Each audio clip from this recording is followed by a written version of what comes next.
공수처와 경찰이 윤 대통령을 반드시 체포하겠다는 의지를 밝힌 가운데 언제 어떻게 집행에 나설지가 관심입니다. 우선 대통령 경호처 수뇌부에 대한 강제 수사로 물꼬를 틀 것으로 보이는데요.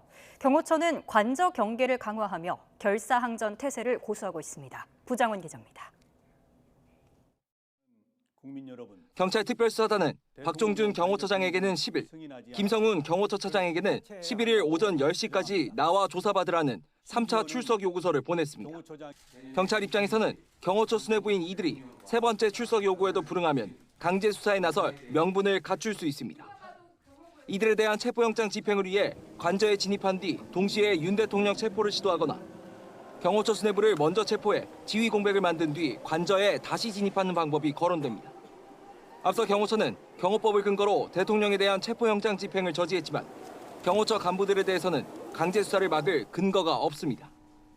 경찰은 이 같은 방안을 공수처와 협의하고 있는데 다만 경찰 특공대나 헬기를 동원하는 방안은 검토하지 않는 것으로 전해졌습니다.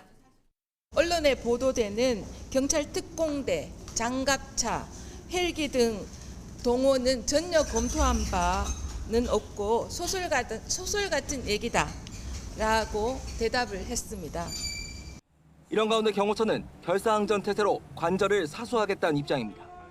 YTN 취재 결과 경호처는 첫 영장 집행 때 통제에 따르지 않은 군과 경찰 경호부대를 2차 영장 집행 저지 과정에서는 배제하기로 하고 대신 경호처 인력 400여 명으로 겹겹이 인해 장벽을 칠 계획인 것으로 파악됐습니다.